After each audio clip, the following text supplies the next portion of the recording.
Praise the Lord. CF Vellore children's ministry மூலமாய் நடைபெறுகிற இந்த கிறிஸ்மஸ் ப்ரோக்ராமில் பங்கு பெறுவதை குறித்து மிகுந்த சந்தோஷம் அடைகிறேன். இந்த நேரத்தில் நாம் எல்லாரும் ஆண்டவரை துதித்து ஆராதிக்க போகிறோம். Thank you for inviting me. எல்லா கோஆர்டினேட்டர்ஸை நான் வாழ்த்துகிறேன், ஸ்டாஃப்ஸை நான் வாழ்த்துகிறேன், அருமையான சின்ன பிள்ளைகளை, ஆமென், யூத் பாய்ஸ், கேர்ள்ஸ். நிச்சயமாக இந்த நேரம் உங்களுக்கு ஆசீர்வாதமாக இருக்க போகிறது. கிறிஸ்மஸ்னாலே நாம் கற்றுக்கொள்ளுகிற ஒரு காரியம் தாழ்மை. இயேசு அவ்வளோ பெரிய தெய்வமாக இருந்தும் வேதத்தில் சொல்லப்பட்டிருக்கிறது, அவர் தேவ சாயலாக இருந்தும் அவர் அடிமையின் ரூபம் எடுத்து மனுஷ சாயலானார் என்று சொல்லப்பட்டிருக்கிறது. He came as a slave. ஒரு மனுஷ சாயல் எடுக்கிறது எவ்வளோ ஒரு தாழ்மை வேண்டும். He was a God, but he took man's image. So we are going to lift up the name of Jesus. உந்த நாமம் உயர்த்துவேன் என்று சொல்லி இந்த பாடலை பாடி we are going to bring praises to our God. ஆண்டவர் நாமத்தை உயர்த்தி பாடுவோமா?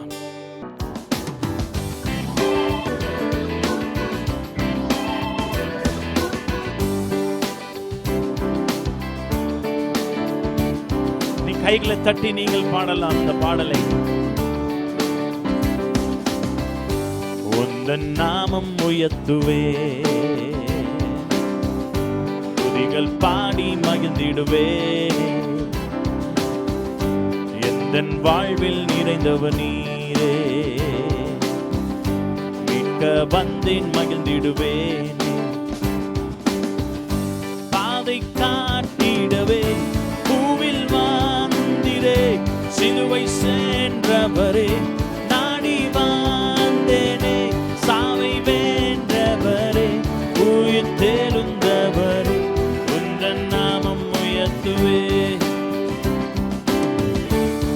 Oh, we lift up your name.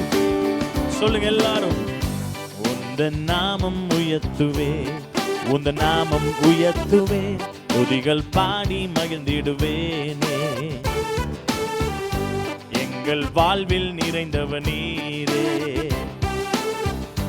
மிக்க வந்தீர் மகிழ்ந்திடுவேனே, பாதை காட்டிடவே, பாதை காட்டிடவே, பூவில் வாழ்ந்திடே, சிலுவை சென்றவரே, நாடி வந்தேனே, சாவை வென்றவரே, உயிர் தெழுந்தவரே, உந்தன் நாமம் உயர்த்துவே,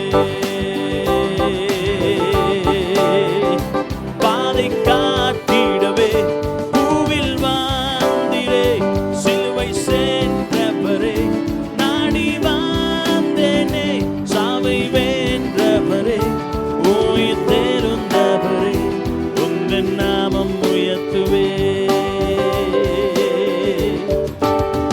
Oh, lift up the name of Jesus. எல்லாரும் சேர்ந்து உந்தன் நாமம் உயர்த்துவே, உந்தன் நாமம் உயர்த்துவே, உந்தன் நாமம் உயர்த்துவே. We will lift up your name.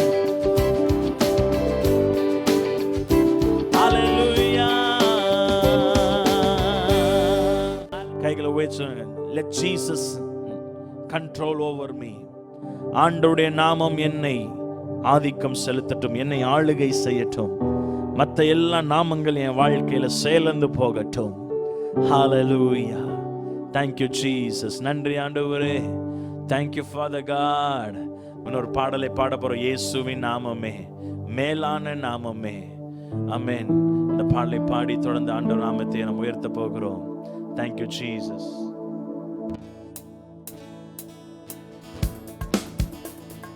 இயேசுவின் நாமமே மேலான நாமமே, வல்லமையின் நாமமே, மகிமையின் நாமமே. சொல்லுங்க. இயேசுவின் நாமமே மேலான நாமமே, வல்லமையின் நாமமே, மகிமையின் நாமமே, அடைக்கலமாகிடும் இயேசுவின் நாமமே, செய்திடும் இயேசுவின் நாமமே அடைக்கலமாகிடும்.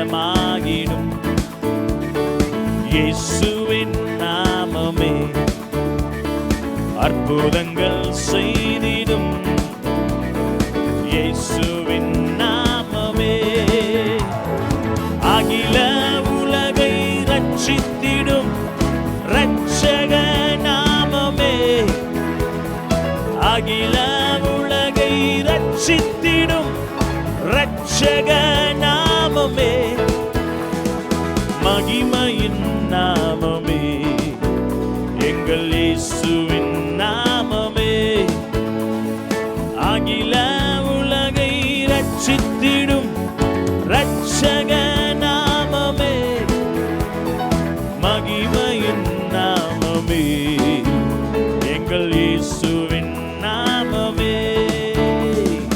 இயேசுவின் நாமமே மேலான நாமமே.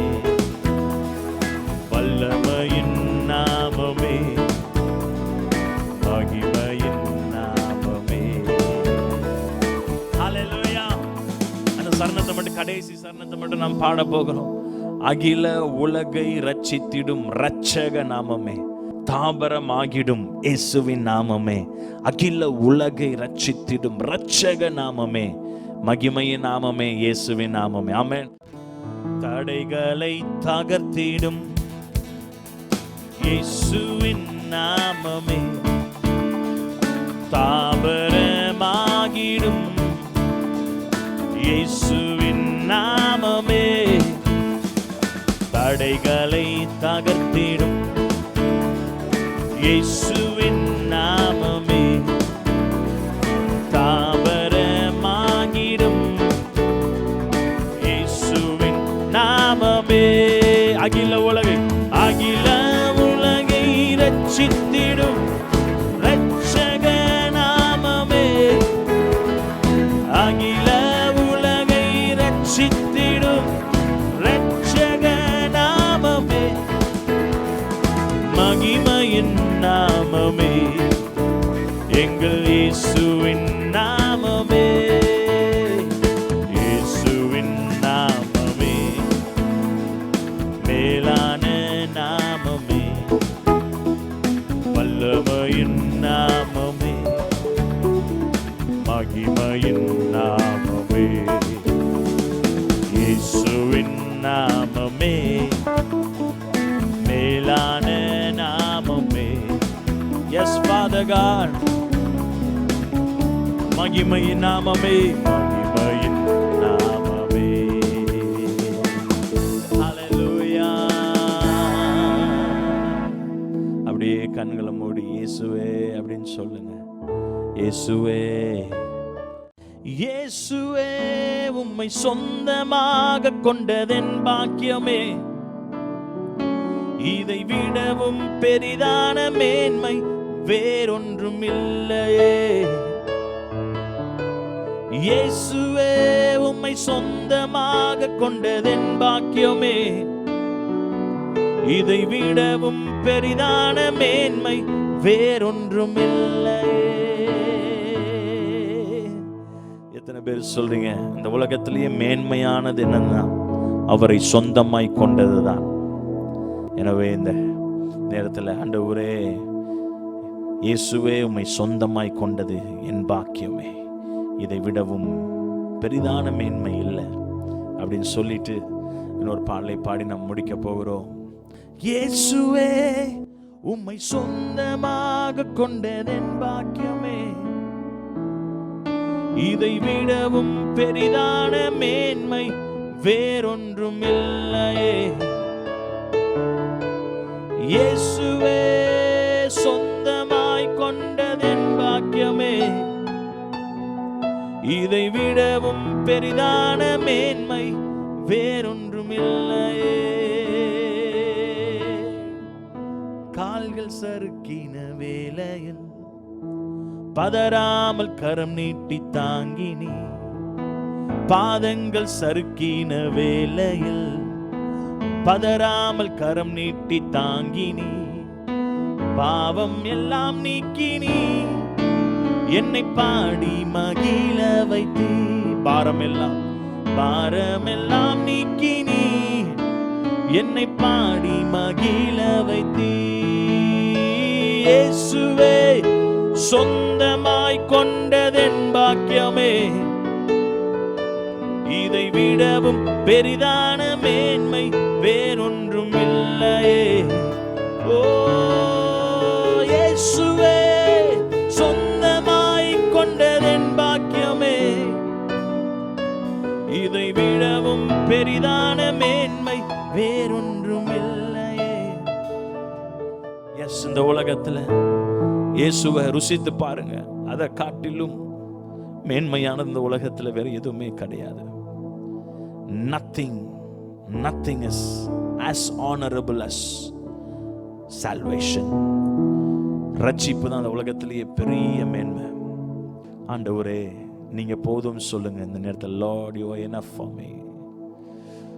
ஒரே ஒரு பாடலை பாடி அப்படியே விட்டு கொடுக்கலையே, சாத்தான் கையிலும் மனுஷன் கையிலும் விட்டு கொடுக்கலை என்று பாடி இந்த ஆராதனை நிறைவு செய்வோமா? அவர் விட்டு கொடுக்காதனாலதான் பரலோகத்திலிருந்து பூலோகத்துக்கு வந்தார். இல்லாட்டி அவரே பரலோகத்தில் அவ்வாட்டுக்கு நீங்க என்ன வேணா கஷ்டப்படுங்க, எனக்கு என்ன அப்படின்ட்டு அவர் பரலோகத்தில் வேடிக்கை பார்த்து கொண்டு இருக்கவில்லை. மனுஷர்கள் படுகிற துயரத்தையும் பாவத்தினால் வந்த விளைவுகளையும் சாபங்களால் வந்த விளைவுகளையும் மக்கள் அனுபவிப்பதை பார்த்து இந்த பூலோகத்தில் அவரே பூலோகத்தில் மனுஷ சாயலாகி தன்னை விட்டு கொடுத்தார். எங்களை உயர்த்தி நன்றி ஆண்டு. எங்களுக்காய் விட்டு கொடுத்தீங்களே, பரலோகத்தை விட்டு கொடுத்தீங்க, என்னை விட்டு கொடுக்காதனாலதான் இன்னைக்கு நாங்க உயிரோடு இருக்கிறோம் ஆண்டவரேன்னு சொல்லி இந்த பாடலை பாடி முடிப்போமா? விட்டு கொடுக்கலை, விட்டு கொடுக்கலை, சாத்தான் கையிலும் மனுஷர் கையிலும் விட்டு கொடுக்கலை, விட்டு கொடுக்கலை, விட்டு கொடுக்கலை, சாத்தான் கையிலும் மனுஷர் கையிலும் விட்டு கொடுக்கலை. கொஞ்சம் கூட நினைச்சு பார்க்கல, என்ன தேடி வந்தீங்க, இந்த மனுஷன் உதவர் நீங்க வந்து நின்னீங்க. கொஞ்சம் கூட நினைச்சு பார்க்கல, என்ன தேடி வந்தீங்க, இந்த மனுஷன் உதவர் நீங்க வந்து நின்னீங்க. விட்டு கொடுக்கலை, விட்டு கொடுக்கலை, சாத்தான் கையிலும் மனுஷர் கையிலும் விட்டு கொடுக்கலை. ஓ விட்டு கொடுக்கலை, விட்டு கொடுக்கலை, சாத்தான் கையிலும் மனுஷர் கையிலும் விட்டு கொடுக்கலை. கலங்கின என்னை கண்டு கடல் மேல் நடந்து வந்து காற்றையும் கடலை அதற்றி கரை சேர்த்தீங்க. கலங்கின என்னை கண்டு கடல் மேல் நடந்து வந்து காற்றையும் கடலை அதற்றி கரை சேர்த்தீங்க.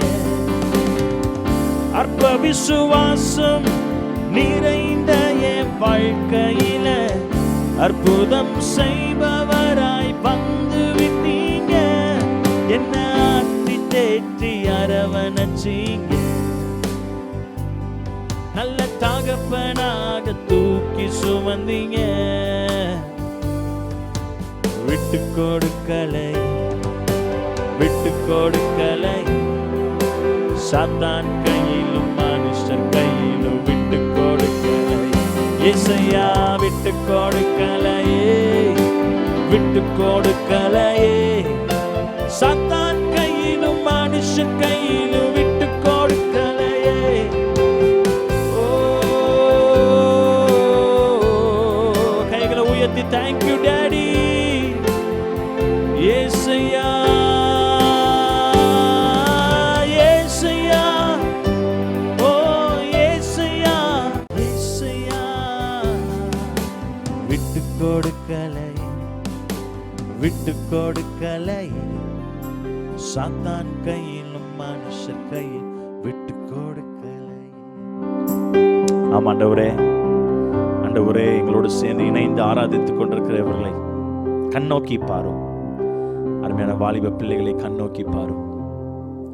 ஆண்டவரே, குடும்பஸ்தர்களை கண்ணோக்கி பாரும். ஒவ்வொருவரையும் கண்ணோக்கி பாருங்க ஆண்டவரே. இவர்களை நீரே உயர்த்தும்படி செபிக்கிறோம். சாத்தானோ மனுஷனோ ஒரு வழியை அடைச்சாலும் எங்களுக்காய் பல வழிகளை திறக்கிற தெய்வமாக இருக்கிறேன். You are a God of openings. எங்களுக்கு வழியை தரங்கப்பா. Thank you father. அருமையான ஆண்டவரே, ஒவ்வொருவருக்கும் நீங்க வழி திறக்கும்படி செபிக்கணும். விடிய கால வெளுப்பை போல உங்களுக்கு சுக வாழ்வு துளிர்க்கட்டும் இயேசுவின் நாமத்தில். ஏனென்றால் கடந்த 40 ஆண்டுகளாக சிஎஃப்பின் சிறுவர் ஊழியத்தை பற்றி எங்களுக்கு நன்றாக தெரியும். 1980s பிஹெச்எல் திருச்சியில் நான் வேலை செய்த சமயத்தில் Tiruchi Immanuel church missionary Sunday ஸ்கூலின் பொறுப்பாளராக இருந்தேன்.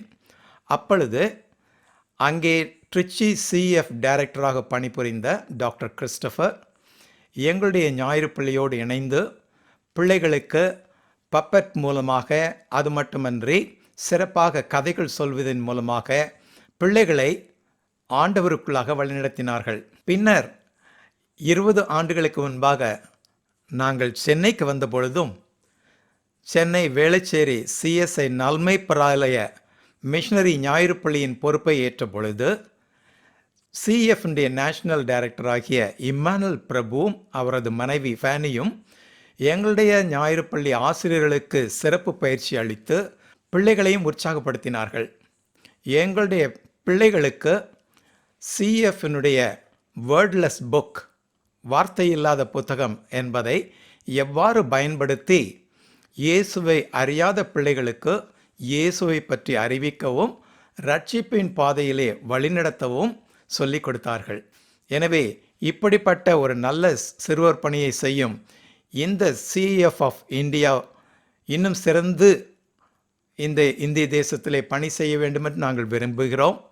ஆகவே நீங்கள் உற்சாகமாக இந்த சிஎஃப் ஆஃப் இந்தியாவினுடைய பணிகளிலே, விசேஷமாக வேலூர் பகுதிகளில் செய்யும் பணிகளிலே நீங்கள் இணைந்து இந்த ஊழியத்திற்காக ஜெபித்து பண உதவியும் அளித்து உற்சாகப்படுத்துமாறு உங்கள் அனைவரையும் அன்புடன் கேட்டுக்கொள்கிறோம். உங்கள் அனைவருக்கும் எங்கள் கிறிஸ்மஸ் மற்றும் புத்தாண்டு நல்வாழ்த்துக்கள்.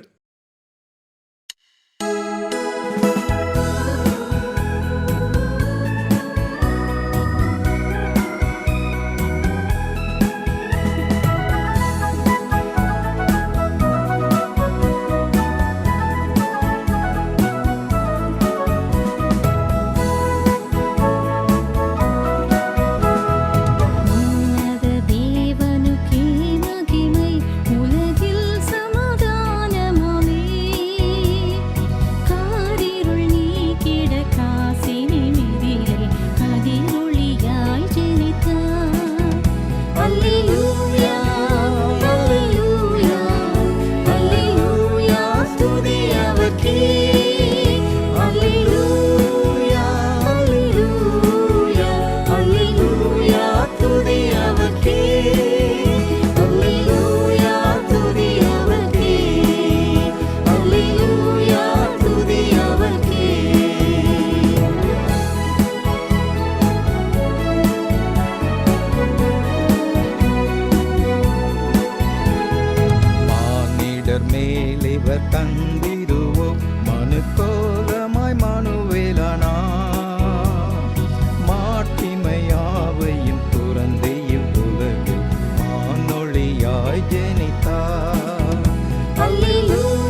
ஆரிவராரோ இந்த அவனியோர் மாதிடமே ஆனடை குடிலிடை மோனமாய் உதித்த இவர் புத பாலகனா ஆனடை குடிலிடை மோனமாய் உதித்த இவர் புத பாலகனா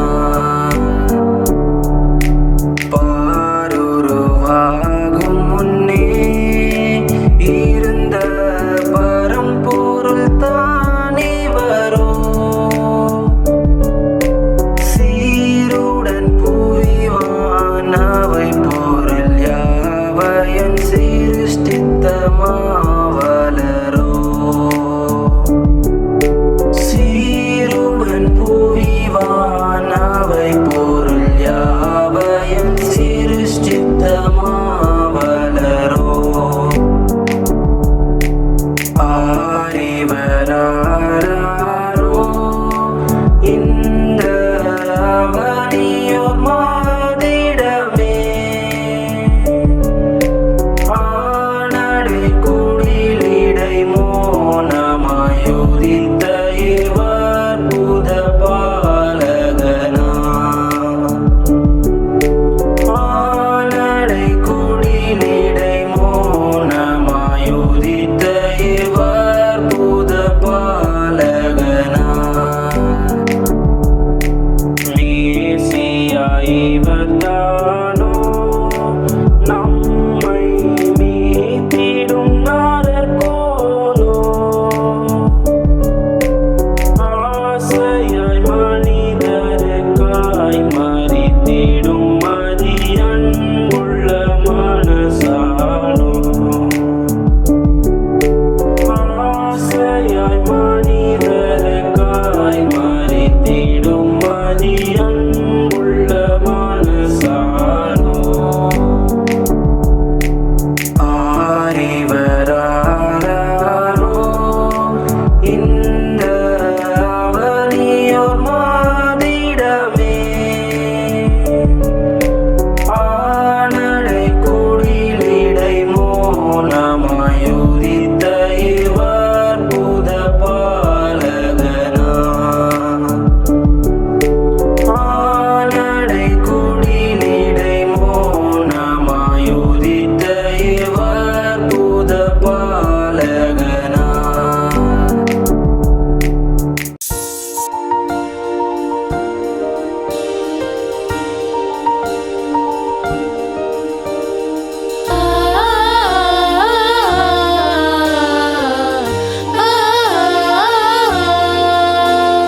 Joy to the world on the night like no other. Emmanuel, God is with us, beggars and kings. Let us come and adore Him, rest in His peace, and bow before Him. Sing, all you people, the Lord Almighty reigns. Sing, every creature of God, come bless His name. For He is good, for He is good. He was born to conquer the grave. Light of the world, the reason for Christmas Day.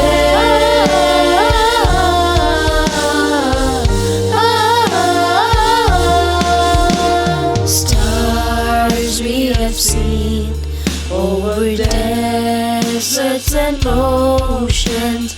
Darkness was deep, but never hopeless. Redemption came, and His name is Jesus. Sing, all you people, the Lord Almighty reigns. Sing, every creature of God, His name. For He is good, for He is good. He was born to conquer the grave. Light of the world, the reason for Christmas Day.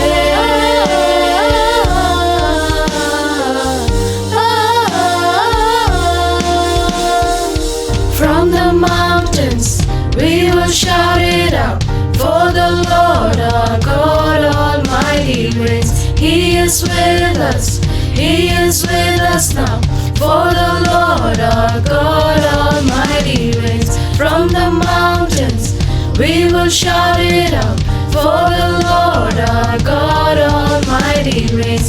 He is with us, He is with us now, for the Lord our God Almighty reigns. Sing all you people, for Lord Almighty reigns. Sing every creature of God, come bless His name. For He is good, for He is good. He was born to conquer the grave. Light of the world, the reason for Christmas. Sing all you people, the Lord Almighty reigns. Sing every creature of God, come bless His name. For He is good, for He is good. He was born to conquer the grave.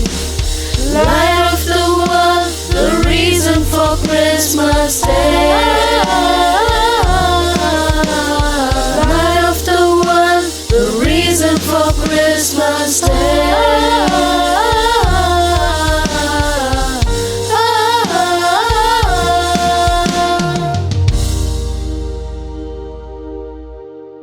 தேவன் இவ்வளவாய் உலகத்தில் அன்பு கூர்ந்தார். ஆண்டவர் இயேசுவை உலகுக்கு தந்தார். ஆண்டவர் இயேசுவால் தேவ பிள்ளைகளாகவும் பாக்கியம் பெற்றோம்.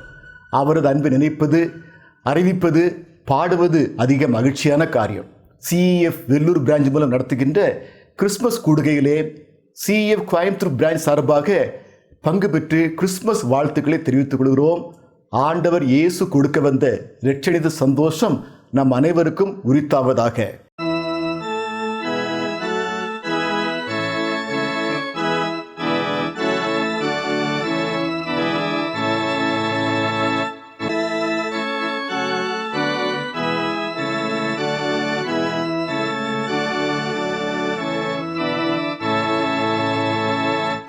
இப்போ நாம் பெத்லகேம் சென்று ஆச்சரிய காட்சியாம்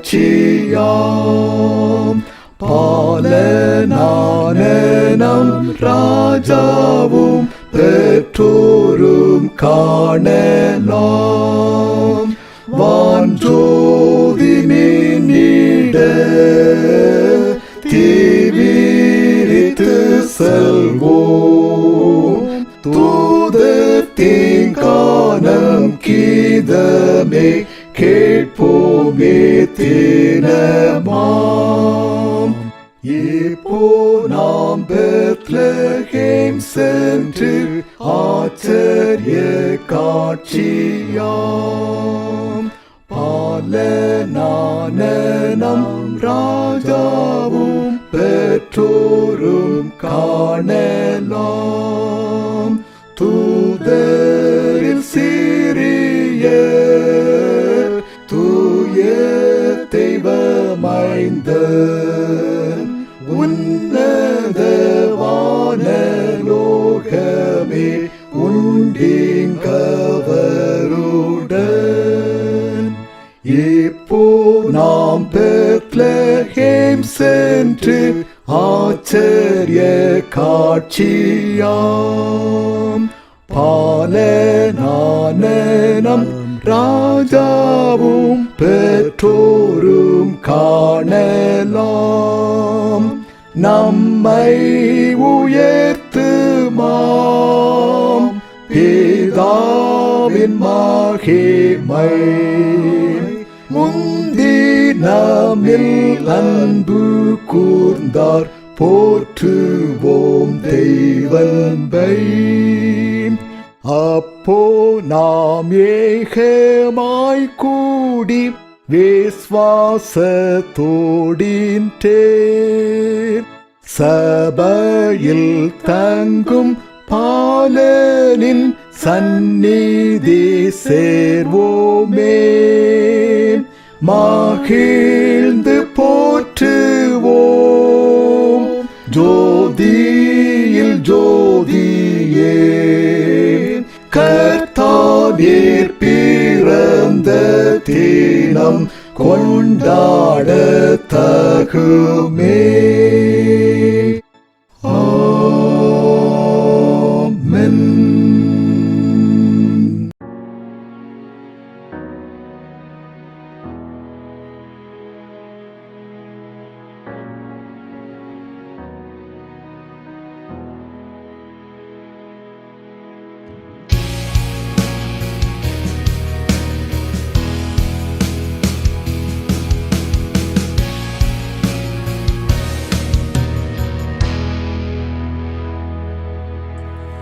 Came into this world to save us from the darkness. You gave your life on the cross of Calvary.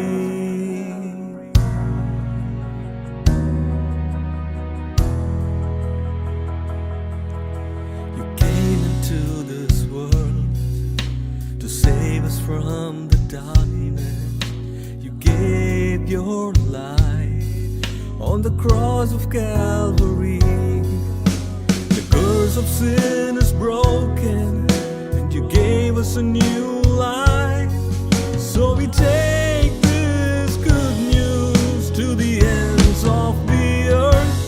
We will not hide them from their children, telling to the generation to come the praises of the Lord. We will not hide them from their children. His strength and His wonderful work He has done. We will not hide them.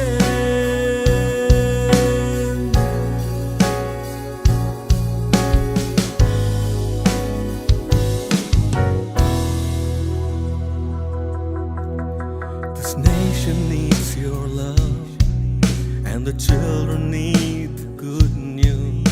But the gates are closed, and persecution everywhere.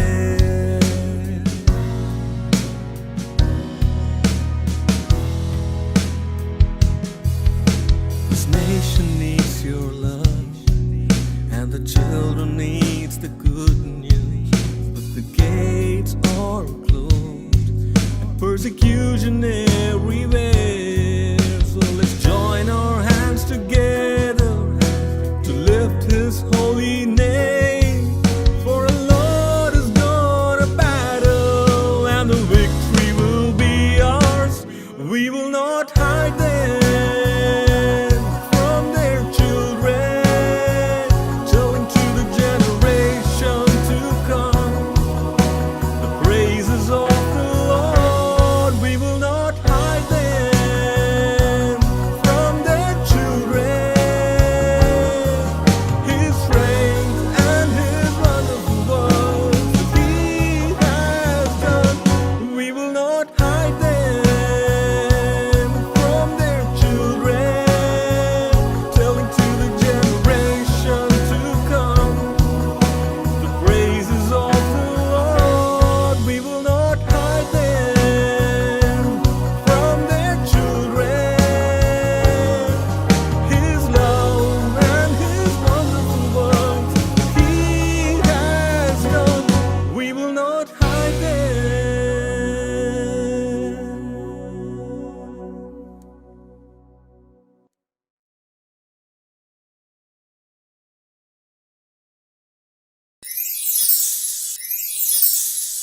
கர்த்தருடைய நாமத்திற்கு மகிமை உண்டாவதாக. உங்கள் யாவருக்கும் எங்கள் குடும்பத்தின் சார்பிலும் CF national office சார்பிலும் உங்கள் யாவருக்கும் என்னுடைய கிறிஸ்மஸ் மற்றும் புத்தாண்டு நல்வாழ்த்துக்களை தெரிவித்துக் கொள்கிறேன்.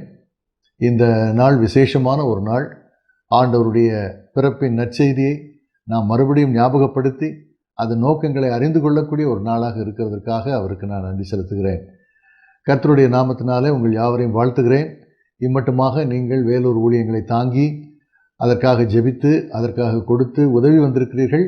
அதை மறக்க முடியாத ஒரு உண்மை. கர்த்தர் தாமே உங்களையும் உங்கள் குடும்பங்களையும் உங்கள் சந்ததிகளையும் கர்த்தர் ஆசீர்வதிப்பார். கர்த்தருக்காக இழந்தவர் எவரும் தரித்திரர் ஆனதில்லை என்று பாடுகிறோம். அப்படிப்பட்ட கர்த்தருக்காக கொடுக்கிற காரியங்களிலே கர்த்தர் நம்முடைய வாழ்க்கையில் பெரிதான காரியங்களை செய்வார். எதிர்பார்ப்புக்கும் மேலாக பல ஆசீர்வாதங்களை நம்முடைய வாழ்க்கையில் கட்டளையிடுவார் என்பதற்கு எந்த விதமான சந்தேகமுமே இல்லை. கர்த்தர் தாமே உங்களை ஆசீர்வதிப்பாராக. இந்த கிறிஸ்மஸ் ஆராதனையில் நாம் தெரிந்து கொள்ள வேண்டிய சில உண்மைகளை வேத சத்தியத்திலிருந்து நாம் கற்றுக்கொள்ளப் போகிறோம். பரிசுத்த லூக்கா எழுதின சுவிசேஷத்தில் 1ஆம் அதிகாரத்தில் 26ஆம் வசனம் முதல் 38ஆம் வசனம் வரைக்கும் இருக்கிற ஒரு சம்பவத்தை தான் உங்கள் மத்தியிலே நான் வைக்க விரும்புகிறேன். அருமையான கர்த்தருடைய தாயாகிய மரியாளோடு கூட ஆண்டவர் பேசுகிற காரியம் இதெல்லாம் இந்த சம்பவமாக இந்த வசனங்களிலே கொடுக்கப்பட்டிருக்கிறது. இந்த சம்பவத்தின் மூலமாக அநேக ஆவிக்குரிய உண்மைகளை ஆவியானவர் இந்த பகுதியிலே நமக்காக வைத்திருக்கிறார். அதில் ஒரு சில உண்மைகளை நாம் தெரிந்து கொள்வதற்கு அழைக்கப்பட்டிருக்கிறோம். செய்திக்கு முன்பாக தலைகளை தாழ்த்தி ஆண்டவரை நோக்கி கண்களை மூடி ஜெபிக்கலாமா? பரிசுத்தமுள்ள எங்கள் அல்ல ஆண்டவரே, வேதத்தில் உள்ள அதிசயங்களை பார்க்கும்படியாக எங்கள் கண்களை திறந்தருளும். விசேஷமாக ஆண்டவரே, சத்தியத்தையும் அறிவீர்கள், சத்தியம் உங்களை விடுதலையாக்கும் என்று சொன்னீர். அப்படிப்பட்ட சத்தியத்தை அறிந்து விடுதலையாக்கப்படத்தக்கதாக கர்த்தர் எங்களுக்கு உதவி செய்ய வேண்டும் என்று ஜெபிக்கிறோம். இந்த மறைப்பொருட்களை கர்த்தாவே எங்களுக்கு வெளிப்படுத்த வேண்டும் என்று கெஞ்சுகிறோம். நன்றியுள்ள இருதயத்தோடும் ஸ்தோத்திரிக்கிறோம். துதிகன மகிமை யாவற்றை உமக்கே செலுத்துகிறோம். இந்த செய்தியின் மூலமாக என்னோடும் எங்களோடும் நீர் பேசி உம்முடைய அமர்ந்த மெல்லிய சத்தத்திற்கு கீழ்ப்படிய எங்களுக்கு உதவி செய்ய வேண்டுமாய் கர்த்தரும் அருமை இரட்சகருமாகிய இயேசு கிறிஸ்துவின் நாமத்தில் வேண்டிக் கொள்கிறோம் நல்ல பிதாவே, ஆமென். இந்த பகுதியில் மரியாள் ஒரு 18 வயது நிரம்பிய ஒரு பெண். இந்த மரியாளுடைய தகப்பனார் ஒரு ஆசாரியர். இந்த தகப்பனார், மரியாள் குடும்பத்தார் எல்லாருமே வாழ்ந்த காலம் எப்படிப்பட்ட காலம் தெரியுமா? அது ஒரு இருண்ட காலம். மல்கியா தீர்க்கதரிசியின் புத்தகத்தின் காலத்துக்கு அப்புறமாக புதிய ஏற்பாட்டின் காலம் வருகிற வரைக்கும் கிட்டத்தட்ட 400 ஆண்டுகள் கர்த்தர் பேசவில்லை. எந்த தீர்க்கதரிசியின் மூலமாகவும் பேசவில்லை, எந்த தூதனை அனுப்பியும் பேசவில்லை. காரணம், ஆசாரியர்களுடைய மிக பயங்கரமான மெத்தனமான போக்குதான் அதற்கு காரணம். அவர்கள் கர்த்தரை அவமானப்படுத்தினார்கள். நசல் கொண்டதையும் அழுகினதையும் கொண்டு வந்து பலிபீடத்திலே படைத்து கர்த்தருடைய பந்தி எண்ணமற்று போயிற்று என்று அவர்கள் கர்த்தரை அவமானப்படுத்தினார்கள், அசூசப்படுத்தினார்கள். ஆகையினாலே கர்த்தர் அவர்கள் மேல் கோபம் உண்டவராகி 400 ஆண்டுகள் இஸ்ரவேலிடத்திலே தன்னுடைய பேச்சை நிறுத்தி கொண்டார். இந்த இருண்ட காலத்திலே, கர்த்தருடைய வார்த்தை அரிதாயிருந்த காலத்திலே மரியாள் வாழ்ந்து கொண்டிருக்கிறாள் என்பதை நாம் பார்க்கிறோம். அருமையான அந்த சகோதரி 18 வயது நிரம்பின ஒரு வாலிப பெண். அந்த பெண்ணுக்கு திருமணம் நிச்சயித்திருக்கிறார்கள். இந்த நேரத்தில்தான் அந்த காபிரியேல் தூதன் 2ஆம் முறையாக பாலஸ்தீனாவுக்கு வருகிறார். முதலாவது முறை வரும்போது சகரியா ஆசாரியன் இடத்துல பேசுகிறார். இப்பொழுது 2வது முறையாக மரியாள் இடத்துல வந்து பேசுகிறார். நல்லா யோசனை பண்ணி பார்க்கலாம். இந்த மரியாள் எப்படிப்பட்ட ஒரு பெண்? அதிக வேத வெளிச்சம் இல்லாத ஒரு பெண். சொல்லப்போனால் இருண்ட காலத்தில், கர்த்தர் வசனம் அரிதான காலத்தில் வாழ்ந்த ஒரு பெண். ஆகையினால அவளுக்கு எதிர்காலத்து குறித்த பல கேள்விகள் இருந்தது. எப்படி எங்களுடைய இஸ்ரவேல் தேசம் மீட்கப்படும்? எப்படி எங்களுடைய தேசத்திலே நன்மையானது நடக்கும்? எப்படி எங்களுக்கு ஒரு விடுதலை கிடைக்கும்? மேசியாவாக யார் வரப்போகிறார் என்றெல்லாம் கவலையோடு காத்து கொண்டிருக்கிற கூட்டத்தாரில் மரியாளும் ஒரு சகோதரி. இந்த மரியாளிடத்தில் ஆண்டவர் இடைப்படுகிற காரியங்கள் மிகவும் ஆச்சரியமான ஒரு காரியம். வேதாகமத்தில் ரொம்ப தெளிவாக சொல்லப்பட்டிருக்கிறது. இதை 3 பகுதியாக நான் பிரித்திருக்கிறேன். முதலாவது பகுதி என்ன? மரியாளின் அழைப்பு, calling of Mary. Calling of Mary, மரியாளின் அழைப்பு. மரியாளை கர்த்தர் தம்முடைய திட்டத்திற்கென்று அழைக்கிறார். சாதாரண ஒரு பெண்மணி, எந்த விதமான அற்புதமும் செய்யக்கூடாத ஒரு சாதாரண பெண்மணி. இன்னொரு வகையில் சொல்லப்போனால் அதிக ஆழமான ஆவிக்குரிய அனுபவம் இல்லாத ஒரு சகோதரி, ஆசாரியனின் மகள். ஆகவே யூத பாரம்பரியங்களை தெளிவாக அறிந்திருக்கிறாள், யூத காரியங்களை குறித்து அறிந்திருக்கிறாள், சரித்திரத்தை அறிந்திருக்கிறாள், மேசியாவாக வர வேண்டும் என்று சொல்லி காத்திருக்கிறாள். இப்படிப்பட்ட எதிர்பார்ப்புகள் உண்டே ஒழிய ஆவிக்குரிய ரகசியங்கள், ஆவிக்குரிய காரியங்கள், அநேக காரியங்கள் மரியாளுக்கு தெரியாது. ஆனால் ஆண்டவர் அப்படிப்பட்ட ஒரு நிலையில மரியாளை அழைக்கிறதை நாம் பார்க்கிறோம்.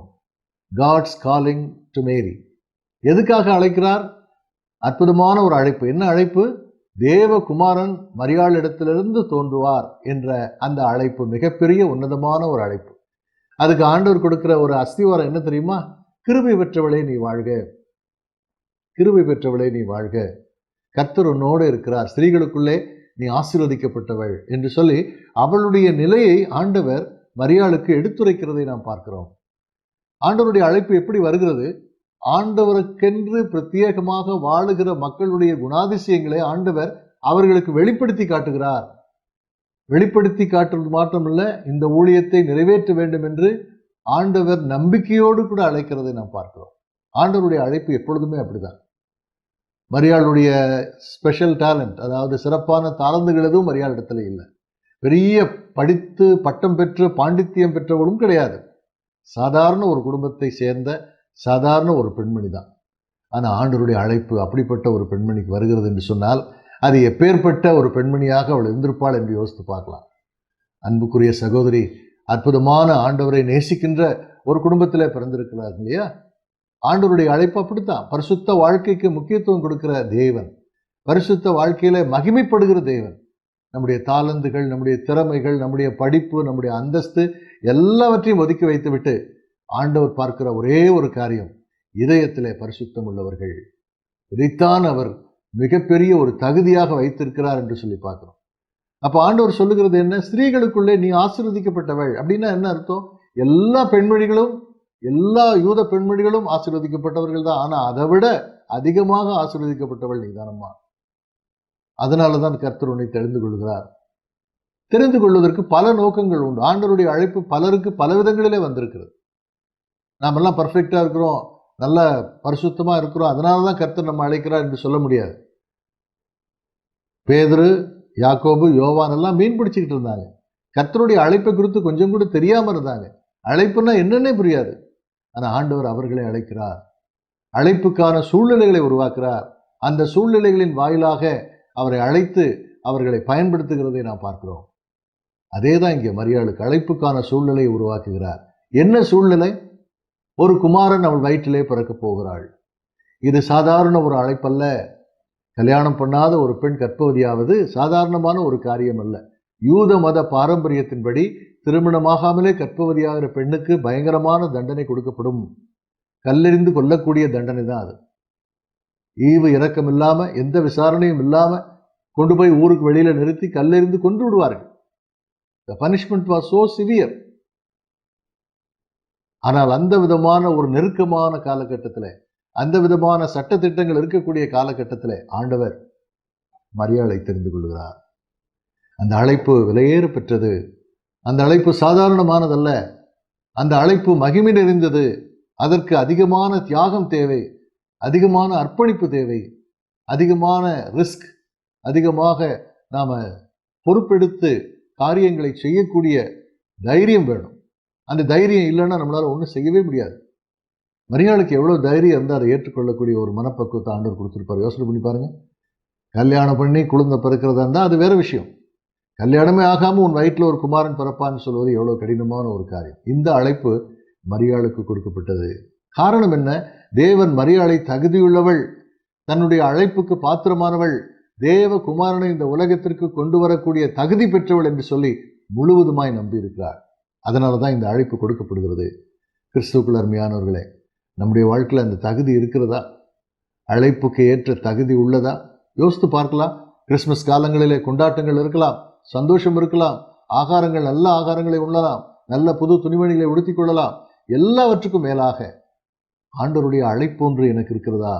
அவருக்காக வாழ வேண்டிய அழைப்பு, அவருக்காக நிலைத்திருக்க வேண்டிய ஒரு அழைப்பு, அவருடைய வார்த்தையை மகிமைப்படுத்தக்கூடிய ஒரு அழைப்பு நம்முடைய வாழ்க்கையில் இருக்க. யோசனை பண்ணி பார்க்கலாம். எத்தனையோ முறை நம்ம ஆண்டவருடைய வார்த்தைக்கு விரோதமாக செஞ்சிருக்கிறோம் இல்லையா? எத்தனையோ முறை ஆண்டவருடைய வார்த்தைக்கு விரோதமாக பேசி இருக்கிறோம் இல்லையா? விசுவாசிக்க தவறி இருக்கிறோம் இல்லையா? விசுவாச வாழ்க்கையில தடுமாறி போய் கீழே விழுந்து இருக்கிறோம் இல்லையா? நம்பிக்கையற்று போற நிலையில காணப்பட்டிருக்கிறோம் இல்லையா? அப்போ அழைப்புல உறுதியா இருக்க முடியுமா? யோசனை பண்ணி பாருங்க. அழைப்பு என்பது எல்லாருக்கும் வரக்கூடியது அல்ல. அழைப்பு என்பது கர்த்தரால் தெரிந்து கொள்ளப்பட்டவர்களுக்கு வரக்கூடியது தான். இன்றைக்கு நாம் எதுக்காக அழைக்கப்பட்டிருக்கிறோம்? பரிசுத்த ஜீவியத்துக்காக அழைக்கப்பட்டிருக்கிறோம். நம்முடைய வாழ்க்கையில் எதுக்காக காரியங்கள் ஆண்டவர் செய்ய விரும்புகிறார்? பரிசுத்த வாழ்க்கைக்காக, உன்னதமான வாழ்க்கைக்காக, மேலான வாழ்க்கைக்காக. அந்த அழைப்புல பிரச்சனை இல்லாமல் இல்லை, அந்த அழைப்புல ஆபத்து இல்லாமல் இல்லை, அந்த அழைப்புல நம்முடைய வாழ்க்கையை பணயம் வைக்கக்கூடிய அந்த பணயம் இல்லாமல் இல்லை. நிறைய காரியங்கள் இருக்கு. ஆனால் ஆண்டவர் நம்ம பார்த்து கேட்கிற ஒரு கேள்வி என்ன? Will you abide by my calling? உன்னுடைய அர்ப்பணிப்பு எனக்கு கிடைக்குமா? என்னுடைய அழைப்பில் நீ உண்மையா இருப்பாயா? என் அழைப்புக்கு நீ கீழ்ப்படிவாயான்னு கேட்கிறார்.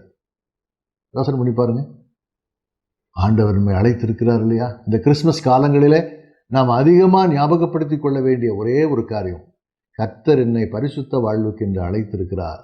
கர்த்தர் என்னை திட்டமாக, தெளிவாக அவருடைய திட்டத்தை நிறைவேற்றுவதற்காக அழைத்திருக்கிறார். அதுதான் உண்மை. God's plan must be fulfilled through me. என் மூலமாக நிறைவேற்றப்பட வேண்டும். அதற்காகத்தான் ஆண்டவர் நம்மை அழைக்கிறார். மரியாளை எதற்கு கொண்டு வந்தார்? மரியாள் எதற்காக அந்த காட்சிக்குள்ள வந்தாங்க? தேவ திட்டம் நிறைவேற வேண்டும். தேவகுமாரன் பிறக்க வேண்டும்.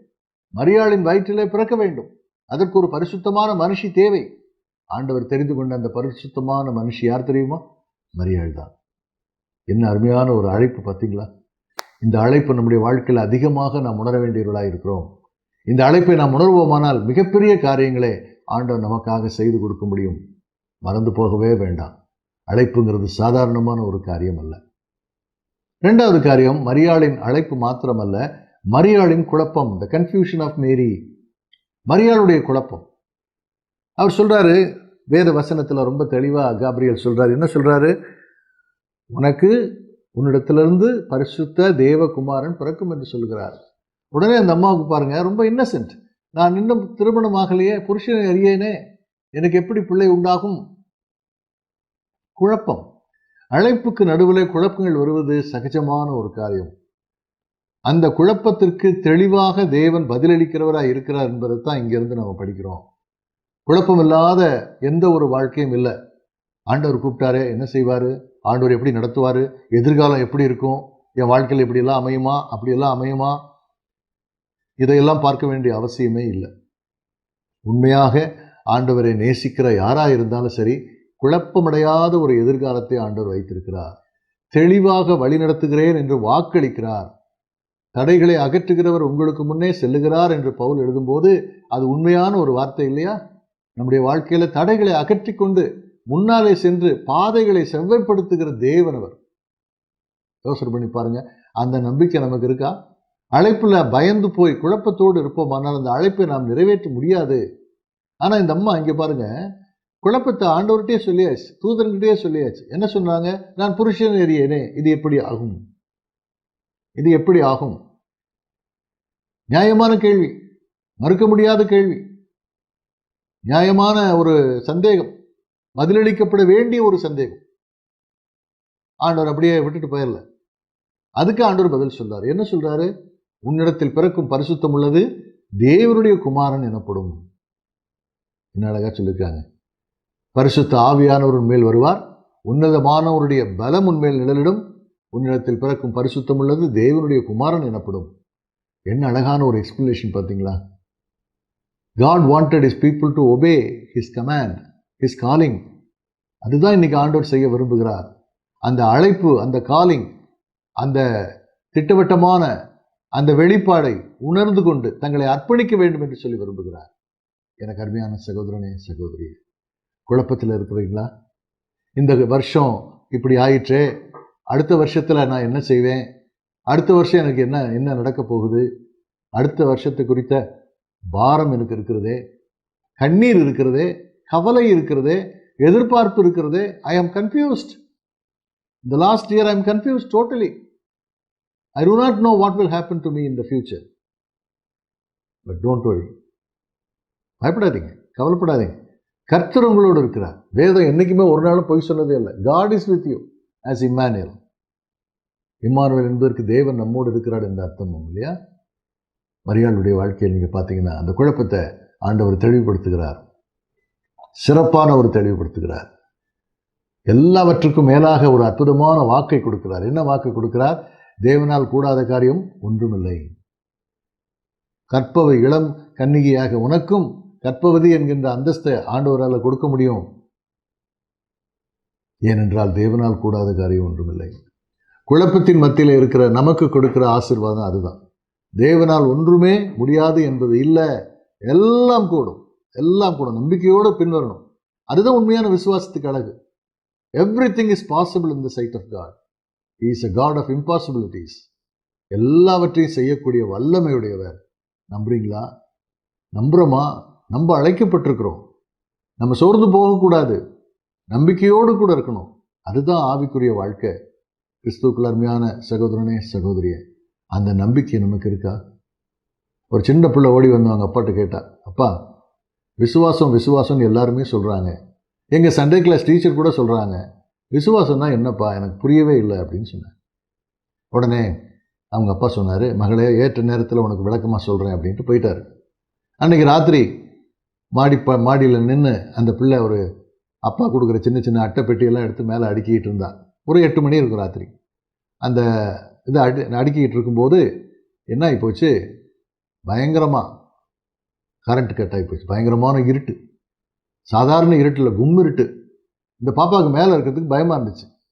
அவள் சொன்னா, அப்பா எனக்கு மேலே தனியாக இருக்குது, பயமாக இருக்குது, நான் கீழே வரணும், என்னை இறக்கி விடுங்க அப்படின்னு சொன்னேன். அப்பா சொன்னார், மகளே நீ அப்படியே கீழே குறிச்சிரு, உன்னை நான் பிடிச்சிக்கிறேன் அப்படின்னு சொன்னார். ஆஹா, தெரியாது தெரியாது, நீங்கள் எங்கே நிற்கிறீங்கன்னு எனக்கு தெரியாது, நான் எப்படி குதிக்க முடியும், உங்களை முகத்தை பார்த்தாலாவது எனக்கு குதிப்பேன், கை எங்கே இருக்குன்னு தெரியாது, எப்படி என்னை பிடிச்சிக்குவீங்கன்னு தெரியாது, நான் எப்படி குதிக்கிறது அப்படின்னு. இல்லைம்மா நீ கண்களை மூடிக்கொண்டு குதிச்சிரு, நான் உன்னை பிடிச்சிக்கிறேன் அப்படின்னு சொன்னார். பாப்பா இறுக்கமாக கண்ணை மூடிட்டு அங்கேருந்து குதிச்சா. அவங்க அப்பா 2 கையாலையும் பிள்ளையை தாங்கிக்கிட்டு சொன்னார், மகளே இதுதான் விசுவாசம், இதுதான் விசுவாசம். எதுவுமே நமக்கு தெரியாத போது, கும்மிருட்டாக இருக்கும்போது, பார்க்க முடியாத இருட்டாக இருக்கும்போது கர்த்தரை நம்புவது தான் விசுவாசம். மரியாளுக்கு அந்த விதமான ஒரு பாக்கியம் கொடுக்கப்பட்டது.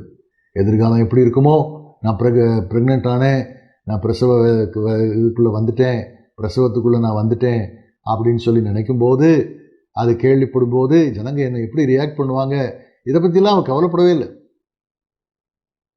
ஆண்டவர் என்னை அழைத்தார், ஆண்டவர் என்னை நம்பினார், ஆண்டவர் என்னை நேசிக்கிறார், என்னை வழிநடத்துகிறார், அவர் பார்த்து கொள்வார், அவருடைய திட்டத்துக்கு என்னை தெரிந்து கொண்டார் என்று சொல்லி அந்த அம்மா ரொம்ப அழகாக அந்த காரியங்களை புரிந்து கொண்டாங்கன்னு சொல்லி பார்க்குறோம்.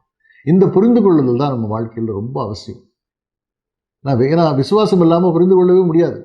ஆதி காலத்திலேருந்து நீங்கள் பாருங்களேன், நோயின் காலத்திலேருந்து இது வரைக்கும் பார்த்தீங்கன்னா விசுவாசத்தில் தான் வாழ்க்கைகள் நடத்தப்பட்டு கொண்டு வருகிறது. ஆபிரகாம் எப்பெல்லாம் விசுவாசித்தாரோ அப்பெல்லாம் ஆசீர்வதிக்கப்பட்டார், எப்பெல்லாம் விசுவாசிக்க தவறினாரோ அப்பெல்லாம் கஷ்டப்பட்டார், ரொம்ப வேதனைப்பட்டார், துன்பப்பட்டார், பல விதங்களில் போராட்டங்கள் வந்தது, குடும்பத்தில் பிரிவினைகள் வந்தது. காரணம் என்ன? விசுவாசத்துக்குள்ளே அவர் வராதனால தான். விசுவாசிகளுக்கு தகப்பனாகிய ஆபிரகாமுக்கே அவ்வளோ பெரிய பிரச்சனைனா நாமெல்லாம் ஏமாத்திரம். யோசனை பண்ணி பாருங்கள். விசுவாசத்திற்காக அழைக்கப்பட்டிருக்கிறோம். குழப்பங்களை தெளிவுபடுத்துகிற தேவன், உங்களை என்னை குழப்பத்தில் வழி நடத்துகிற தேவன் அல்ல. He clears everything. He is a God of clarity, not a God of confusion. அவர் தேவனுடைய அற்புதமான வழி நடத்துதலை மரியாள் தெளிவாக புரிந்திருந்தாங்க. அதனால தான் மரியாளுடைய வாழ்க்கையில் பார்த்தீங்கன்னா உடனடியான ஒரு கீழ்ப்படிதலை அங்கே நம்ம பார்க்குறோம். மரியாள் சாதாரணமான ஒரு பெண்மணி தான், அதிகமான ஆவிக்குரிய வலிமை இல்லாத ஒரு பெண்மணி தான். ஆனால் வலிமை இல்லாத போது கூட ஆவியானவர் மரியாளை ஆயத்தப்படுத்துகிறார். நம்ம வீக்காக இருக்கிறோன்னு சொல்லி ஃபீல் பண்ண வேண்டிய அவசியம் இல்லை. ஐயோ எனக்கு பலவீனமாக இருக்கே, ஆவிக்குரிய வாழ்க்கையில் நான் ஸ்ட்ராங்காக இல்லையான்னு நினைக்க வேண்டாம். ஆண்டவரை தேடுவோம், ஆவியானவர் நம்மை பலப்படுத்துவார். பரிசுத்த ஆவியானவருடைய வேலையே அதுதான், நம்ம ஸ்ட்ரெங்தன் பண்ணி ஆவிக்குரிய வாழ்க்கையில் நிலைநிறுத்துவார். இந்த கிறிஸ்மஸ் காலங்களிலே நம்முடைய ஆவிக்குரிய வாழ்க்கை புதுப்பிக்கப்பட்ட வாழ்க்கையாக இருக்க வேண்டும். சோர்ந்து போன வாழ்க்கையாக இருக்கக்கூடாது, விசுவாசத்தை விட்டு விலகி போன வாழ்க்கையாக இருக்கக்கூடாது. கடினமான பாதைகளை கடந்து வந்தாலும் கர்த்தர் கூட இருக்கிறார்கள் நம்பிக்கையுள்ள பாதையாக இருக்க வேண்டும். அதைத்தான் ஆண்டவர் விரும்புகிறார். அதுக்கு நம்ம என்ன செய்ய முடியும்? அவரை நம்புவதை தவிர வேறு வழியே இல்லை. இன்னைக்கும் ஆண்டவருடைய வார்த்தை அதுதான் சொல்லுது.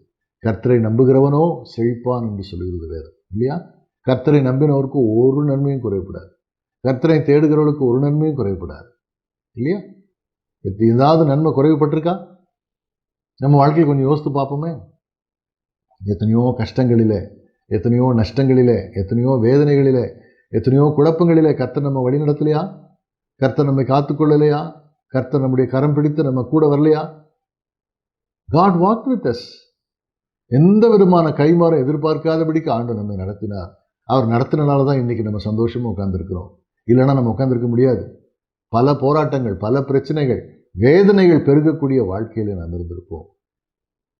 மரியாள் குழப்பத்தை கர்த்தர் தெளிவுபடுத்துகிறார். குழப்பமான மரியாள், அந்த மரியாளின் குழப்பத்தை ஆண்டவர் தெளிவுபடுத்தி அவளை ஆயத்தப்படுத்துகிறதை நாம் பார்க்கிறோம். கடைசியாக மரியாளின் அர்ப்பணிப்பு, தி கான்சிக்ரேஷன் ஆஃப் மேரி. முதலாவது பார்த்தோம் த காலிங் ஆஃப் மேரி, ரெண்டாவது பார்த்தோம் த கன்ஃபியூஷன் ஆஃப் மேரி, மூணாவது த கான்சிக்ரேஷன் ஆஃப் மேரி. மரியாளுடைய அர்ப்பணிப்பு, டெடிகேஷன். இதோ நான் கர்த்தருக்கு அடிமை, கர்த்தருடைய சித்தத்தின்படி எனக்கு ஆக கடவுதுன்னு ரொம்ப அழகா மரியாள் இங்கே சொல்லுகிறத நம்ம பார்க்குறோம். 38வது வசனம். அதற்கு மரியாள், இதோ நான் ஆண்டவருக்கு அடிமை, உம்முடைய வார்த்தையின்படி எனக்கு ஆக கடவுது என்றாள். பாருங்க, எவ்வளவு அழகான ஒரு டெடிகேஷன், எவ்வளவு அழகான ஒரு அற்புதமான அர்ப்பணிப்பு, அழகான ஒரு அர்ப்பணிப்பு, கேள்வி இல்லாத ஒரு அர்ப்பணிப்பு. குழப்பங்கள் தீர்ந்துருச்சு மரியாளுக்கு. இனி ஆண்டவர் எல்லாவற்றையும் பார்த்துக் கொள்வார். I need not worry about the consequences. God will undertake every consequence. என்ன அழகான ஒரு அர்ப்பணிப்பு பார்த்தீங்களா? எந்த ஒரு காரியத்திலையுமே நாம் செய்ய வேண்டிய முக்கியமான காரியம் அர்ப்பணிப்பு, கான்சிக்ரேஷன். நாமே அர்ப்பணிப்போமானா ஆண்டவர் பெரிய காரியங்களை செய்வார். ஆனால் நம்ம அந்த அர்ப்பணிப்புங்கிற அந்த இடத்துக்கு வர்றதுக்கு தான் ரொம்ப கஷ்டமாக இருக்கும். பழைய ஏற்பாட்டு காலத்தில் பார்த்தீங்கன்னா நிறைய ஆண்டவருடைய பிள்ளைகளுக்கு வந்த அழைப்பு அவங்க உடனடியாக ஏற்றுக்கொள்ளவே இல்லை. ஆபிரகாமை கர்த்தர் அழைக்கிறார். அழைச்ச உடனே என்ன செஞ்சார்? உடனே ஆபிரகாம் கானானுக்கு வந்துட்டாரா? இல்லையே. தகப்பனோடு கூட நேராக ஆரானுக்கு போகிறார். பதான் ஆரானில் போய் தங்குறார். சரியா? தேராக மரித்த பிறகு கர்த்தருடைய வார்த்தை மறுபடியும் அவருக்கு உண்டாகி கானானுக்கு வான்னு சொல்றார். ஸோ அவருடைய கீழ்ப்படிதலே தாமதம் ஏற்பட்டது. மோசையினுடைய கீழ்ப்படிதல் சாக்கு போக்கு சொல்ற கீழ்ப்படிதல். வேற யாரையாவது அனுப்புங்க, நான் திக்கு வாயும் வந்தனாவும் உள்ளவன், எனக்கு இது வராது, எனக்கு அது வராது, நான் அப்படி போனால் என்னை நம்ப மாட்டாங்க, இதெல்லாம் சொல்லிக்கொண்டு தப்பித்துக் கொள்ள வேண்டும் என்று பார்க்கிற மோசை. ஆனால் ஆண்டவர் விடலையே. ஆண்டவர் விடலை. விடாப்பிடியா உன்னை நான் அனுப்புவேன், நீ வா, உன் வாயோடு இருந்து நான் பேசுவேன், வா, உன் சகோதரனாகிய ஆரோன் உனக்கு பதிலாக பேசுவான் என்று சொல்லி அழைப்பு கொடுத்து ஆண்டவர் அழைத்து செல்லுகிறதை பார்க்கிறோம். There was a hesitance in obedience of God's call in the life of Moses. மோசையினுடைய வாழ்க்கையில் தயக்கம் இருந்தது. அந்த தயக்கத்தை ஆண்டவர் தெளிவுபடுத்தி அழைத்து சென்று வல்லமையான கருவியாக பயன்படுத்துகிறார். அப்புறம் வந்த சாட்சி என்ன? மோசையை போல ஒரு தீர்க்கதரிசி, மோசையை போல ஒரு தலைவர் அதுக்கு முன்னாலேயும் உருவாகலை, அதுக்கு பின்னாலேயும் உருவாகலைன்ற ஒரு பெரிய சாட்சியை பெற்றுக்கொண்டார் என்று சொல்லி பார்க்கிறோம். அதே போலதான் ஏசாயா. ஏசாயா என்ன சொன்னார்? ஐயோ, அசுத்த உதடுகளுள்ள மக்கள் மத்தியிலே நான் வாசம் செய்கிறேன், நான் அதமானேன் என்று சொல்லி சொல்லுகிறதை பார்க்கிறோம். உடனே ஆண்டவர் என்ன செய்கிறார்? தம் தூதனை அனுப்பி ஒரு நெருப்பு தழலை கொடுத்து ஏசாயாவுடைய வாயிலை வைத்து அவனுடைய நாவை தொட்டு நீ பரிசுத்தமாக்கப்பட்டாய் என்று சொல்லி அழைப்பை கொடுக்கிறார். யார் நமது காரியமே போவார்? உடனே ஏசாயா சொல்ல, இதோ அடியேன், என்னை அனுப்பும் ஆண்டவரே. எரேமியா சொல்லுகிறார், நான் சிறு பிள்ளையா இருக்கிறேன், எனக்கு பேச தெரியாதே என்ற. ஆண்டவர் சொல்றார், இல்லை, நான் உன்னோடு இருந்து பேசுவேன். பின்னால் பெரிய பெரிய ப்ராஃபிட்டாக வந்தார். சாதாரண ப்ராஃபிட் இல்லை, வீப்பிங் ப்ராஃபிட், அழுகையின் தீர்க்கதரிசியாக எரேமியா இருந்தார். ஏசாயாவும் ஒரு பெரிய தீர்க்கதரிசியாக வந்தார். சாதாரண ப்ராஃபிட் இல்லை. இயேசு கிறிஸ்துவனுடைய சிலுவை மரணம், இயேசு கிறிஸ்துவனுடைய பிறப்பு எல்லாவற்றையும் அறிவிக்கக்கூடிய ஒரு நற்செய்தியாளனாக ஏசாயா வந்ததை நாம் பார்க்கிறோம். God used them. God used them. How God used them? Because of their consecration, because of their commitment. ஒப்பு கொடுத்ததை கர்த்தர் பயன்படுத்துகிற வல்லமையுள்ள தேவனாய் இருக்கிறார். எனக்கு அன்பானவர்களே, அந்த அர்ப்பணிப்பு நமக்கு ரொம்ப தேவை. அந்த அர்ப்பணிப்பு தான் நமக்கு வாழ்க்கையில் ரொம்ப முக்கியம். எதிர்காலத்தை பற்றியோ அல்லது வருங்காலத்தில் நடக்கக்கூடிய சம்பவங்களை பற்றியோ கேள்வி இல்லாத கீழ்ப்படிதல், இன்ஸ்டன்ட் ஒபீடியன்ஸ், உடனடியான கீழ்ப்படிதல், வித்தவுட் ஹேவிங் எனி கொஸ்டின்ஸ், கேள்வி இல்லாத கீழ்ப்படிதல், இதுதான் வேணும். இந்த அருமையான நாளில் நம்ம யோசித்து பார்க்கலாமா? Have we obeyed God many times? Have we experienced God's powerful hand in your life? யோசித்து பாருங்க. வல்லமையான கரத்தை நம்ம உணர்ந்திருக்கிறோமா? கூப்பிடுவர் கைவிட மாட்டார். நம்ம கூப்பிட்டுட்டு கைவிடுகிற தேவன் அவர் அல்ல. அவர் வழி நடத்துகிற தேவன், தாங்குகிறவர், தப்பு வைக்கிறவர், நம்மோடு கூட இருக்கிறவர். மரியாள் சொல்லிட்டாங்க, ரொம்ப வெளிச்சம் இல்லை அந்த காலத்தில், இருட்டான காலம், கர்த்தருடைய வார்த்தை அரிதா இருந்த காலம். அந்த நேரத்தில் கர்த்தருடைய வார்த்தையை நம்பினாங்க. என்ன சொன்னாங்க? இதோ நான் ஆண்டவருக்கு அடிமை, உம்முடைய வார்த்தையின்படியே எனக்கு ஆக கடவுள். It was a very very important dedication for Mary. கல்யாணம் ஆகிறதுக்கு முன்னால் ஒரு கன்னி பெண்ணாக கர்த்தரை சுமப்பேன் என்று வாக்களிக்கிற காரியம் சாதாரணமான ஒரு காரியம் அல்ல. But Mary committed a life for that. அதுதான் விலையேற பெற்ற ஒரு அர்ப்பணிப்பு. இந்த உலகத்தில் அதை விட சிறந்த அர்ப்பணிப்பு எதுவுமே இருக்க முடியாது. எவ்வளோ பெரிய அர்ப்பணிப்பு பார்த்தீங்களா? சாதாரண ஒரு பெண்மணி, ஆண்டவரை குறித்த வெகு ஞானமில்லாத ஒரு பெண்மணி, அதிகமான வெளிச்சம் இல்லாத காலத்தில் தன்னை முழுவதுமாய் தேவ சித்தத்துக்கு அர்ப்பணிக்கிறாங்கன்னு சொன்னால், இந்த காலத்தில் கர்த்தருடைய வெளிச்சம் கொடுக்கப்பட்ட காலத்தில், கர்த்தருடைய வேதம் கொடுக்கப்பட்ட காலத்தில் நாம் எந்த அளவுக்கு ஆண்டவருடைய வார்த்தையை நம்பி நம்மை முழுவதுமாய் அவருக்கு அர்ப்பணிக்க வேண்டும். கிறிஸ்மஸ்னால் என்ன தெரியுமா? அர்ப்பணிப்பின் பண்டிகை. அது கொடுக்குற பண்டிகை, தியாகத்தின் பண்டிகை எல்லாம் ஒரு பக்கத்தில் இருந்தாலும் அர்ப்பணிப்பின் பண்டிகை. பிதாவான ஒரு குமாரனை நமக்காக அர்ப்பணித்தார். அந்த குழந்தையாக பாலகன் இயேசு தன்னையே மனுக்குலத்தின் பாவத்துக்காக அர்ப்பணித்தார். மரியாள் இயேசுவை சுமக்க தன்னை அர்ப்பணித்தாள். கர்ப்பவதியான மரியாளை திருமணம் செய்து கொள்ள யோசேப்பு தன்னை அர்ப்பணித்தார். இப்படி பார்த்தீங்கன்னா முழுக்க எல்லாவற்றிலும் அர்ப்பணிப்பின் காரியங்கள் நடந்து கொண்டு தானே இருந்தது என்று சொல்லி நாம் பார்க்கிறோம். அந்த அர்ப்பணிப்பு நமக்கு இருக்குமா? இந்த கிறிஸ்மஸ் காலத்தில் கொஞ்சம் யோசித்து பார்க்கலாமா? நானும் என் வீட்டாருமோ என்றால் கர்த்தரையே சேவிப்போம் என்று யோசுவா சொல்கிறார் இல்லையா? அந்த யோசுவாவின் புத்தகத்தில் எழுதியிருக்கிற வசனத்தின்படி நானும் என் குடும்பமும் கர்த்தரை சேவிப்போம், கர்த்தரை நம்புவோம், கர்த்தருக்கு அர்ப்பணித்து வாழுவோம், கர்த்தரை மகிமைப்படுத்துவோம். சொல்ல முடியுமா? நல்லா யோசனை பண்ணி பாருங்க. இந்த உலகத்தில் நாம் செய்யக்கூடிய ஒரே ஒரு மிகப்பெரிய அர்ப்பணிப்பு அது ஒன்று தான். அந்த அர்ப்பணிப்பை நம்ம செய்துட்டோம்னா நம்ம வாழ்க்கையில் என்றைக்குமே எந்த சூழ்நிலையிலுமே ஆண்டவர் நம்ம விட்டு விலகவே மாட்டார், நம்ம கூடவே இருப்பார். அந்த அர்ப்பணிப்பை நிறைவேற்றுவதற்கு நமக்கு வேண்டிய ஒத்தாசைகளை கர்த்தர் நிச்சயமாக கட்டளையிடுவார். அதில் எந்த விதமான சந்தேகமும் இல்லை. ஒரு தங்கச்சி அழகான ஒரு ரோஜா பூ வச்சுருந்தா. அந்த ரோஜா பூ பார்க்குறதுக்கு ரொம்ப அழகாக இருந்துச்சு. அவங்க தாத்தா உட்காந்து வாசலில் உட்காந்து பேப்பர் படிச்சுக்கிட்டு இருந்தார். அவர் பாப்பாவை கூப்பிட்டு கேட்டார், அம்மா அந்த ரோஜா பூவை கூட நான் பார்த்துட்டு கொடுக்குறேன் அப்படின்னு. உடனே அவள் சொன்னான், இல்லை தாத்தா இது எனக்கு வேணும், ரொம்ப அழகான ரோஜா பூ அப்படின்னு சொன்னான். இல்லைம்மா நீ கொடு, நான் பார்த்துட்டு கொடுக்குறேன் அப்படின்னு சொன்ன உடனே அவள் ஒரு இதழை பிச்சு அவங்க தாத்தாக்கிட்ட கொடுத்தா. மறுபடியும் தாத்தா கேட்டார், மகளே அந்த ரோஜா பூவை கூட நான் பார்த்துட்டு கொடுக்குறேன். முழுசாக கொடுக்க மாட்டேன், இந்தாங்க அப்படின்னு சொல்லி ஒவ்வொரு இதழாக பிச்சு கொடுத்துக்கிட்டே இருந்தான். கடைசியில் எல்லா இதழையும் பிச்சாச்சு, ஒரு காம்பு மட்டும்தான் அவங்ககிட்ட இருந்துச்சு. உடனே தாத்தா கேட்டோடனே அதையும் கொடுத்துட்டு உடனே தாத்தா வாங்கிட்டு அவள் கையை நீட்டு சொல்லி எல்லாத்தையும் அவங்ககிட்டே திரும்ப கொடுத்துட்டு அவர் சொன்னார், நான் கேட்ட உடனே இந்த ரோஜா பூவை முழுசாக கொடுத்துருந்தா இந்த ரோஜா பூவில் உனக்கும் பிரயோஜனம் இருந்திருக்கும், எனக்கும் பிரயோஜனம் இருந்திருக்கும். நான் பார்த்துட்டு உங்கள் கையில் பத்திரமா திருப்பி கொடுத்துருப்பேன். ஆனால் நீ பிச்சு கொடுத்தனால இந்த ரோஜா பூவில் யாருக்குமே இப்போ பிரயோஜனம் இல்லாமல் போயிடுச்சு. ஆமாம், இந்த ரோஜா பூ வேஸ்ட் ஆகிடுச்சு, இனிமேல் குப்பையில் தான் போடணும் அப்படின்னு சொன்னார். இதுதான் வாழ்க்கை. பிச்சு ஆண்டவருடைய கையில் கொடுத்தா அது ஆசீர்வாதமான வாழ்க்கையாக இருக்காது, அது எல்லாம் விலகி போன ஒரு வாழ்க்கையாக மாறிடும். ஆண்டவர் நம்ம பார்த்து கேட்குற ஒரே ஒரு கேள்வி, will you commit yourself to me? உன்னை ஒப்பு கொடுப்பாயா? இந்த கிறிஸ்மஸ் காலத்தில் முழுவதுமாய் நம்மை நாமே தற்பரிசோதனை செய்து ஆண்டவருடைய பலிபீடத்தின் மேல் அர்ப்பணிக்கலாமா? கண்ணில் மூடி ஜெபம் செய்வோம். இரக்கமுள்ள நல்ல ஆண்டவரே, உங்களுடைய வார்த்தைகளுக்காக உமக்கு நன்றி ஆண்டவரே. எங்களை தாழ்த்துகிறோம், எங்களை ஒப்படைக்கிறோம். உன்னதமான உங்களுடைய திட்டத்தை நிறைவேற்ற எங்கள் ஒவ்வொருவரையும் நாங்கள் ஒப்படைக்கிறோம் சுவாமி. இந்த கிறிஸ்மஸ் காலத்திலே நாங்கள் வைக்க வேண்டிய ஒரு தீர்மானம் அர்ப்பணிப்பின் ஒரு பண்டிகை என்று சொல்லி நினைத்து எங்களை நாங்களே எங்கள் குடும்பத்தோடு கூட அர்ப்பணிக்க எங்களுக்கு உதவி செய்யும். தொடர்ந்து எங்களோடு பேசும். ஆண்டவராகிய இயேசு கிறிஸ்துவின் நாமத்திலே வேண்டிக் கொள்கிறோம் எங்கள் ஜீவனோடு நல்ல பிதாவே, ஆமென்.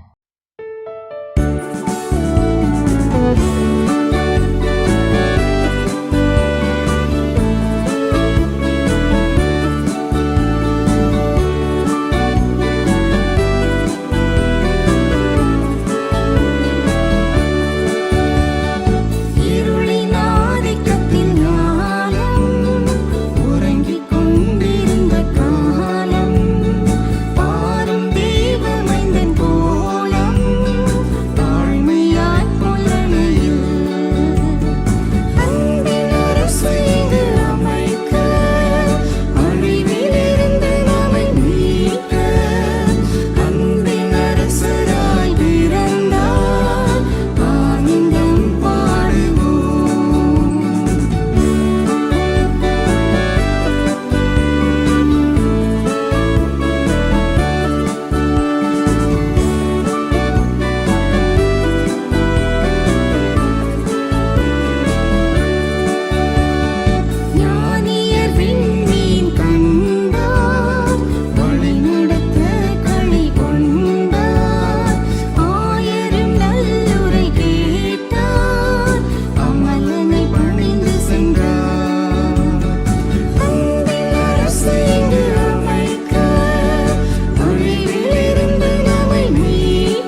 அருப்பிருக்கும் போல் மகிழ்ந்து பாடுங்கள்.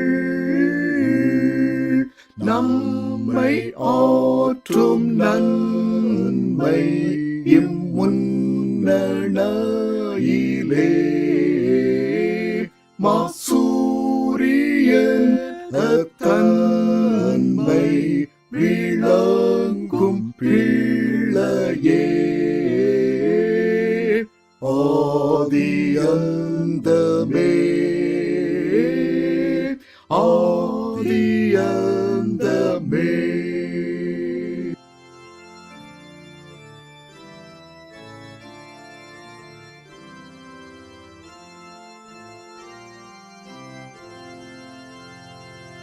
தெய்வீக பிள்ளையே, அன்புள்ள இயேசுவே, உம்மால் நான் களிக்க என் நெஞ்சை தேற்றுவேன். நீர் என்னை ஆதரிக்க நான் உம்மை அண்டினேன். என்னை சேருமேன், என்னை சேருமேன்.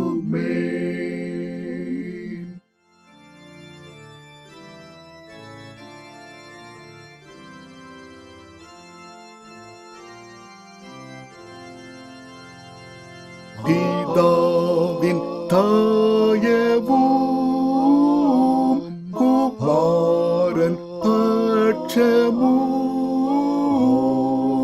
பாவத்தை கழிக்கும் நாம் கேட்டோர் தீக்கில்லார். ஆனாலும் ஏக்கதிக்கும் வழியை சுவாமியார்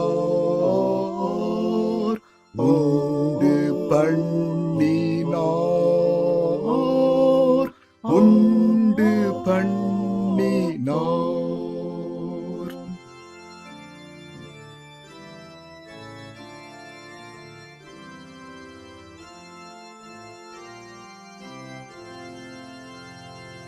மெய்யாய் மகிழவே வாழ்வேது மோட்சமே. அங்கே வானோர் பாடும் சங்கீதம் இன்பமே. ராஜாவின் ஊரில் ஆடும் மணிகள் ஓசையே. பாவா மோட்சமே, பாவா மோட்சமே.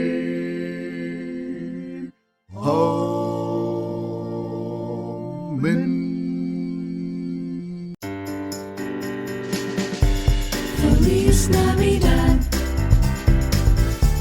Feliz Navidad, Feliz Navidad, Prospero año felicidad. We wanna wish you a Merry Christmas. We wanna wish you a Merry Christmas. We wanna wish you a Merry Christmas from the bottom of our heart. எல்லாருக்கும் Christmas வாழ்த்துக்கள், எல்லாருக்கும் Christmas வாழ்த்துக்கள், எல்லாருக்கும் Christmas வாழ்த்துக்கள்.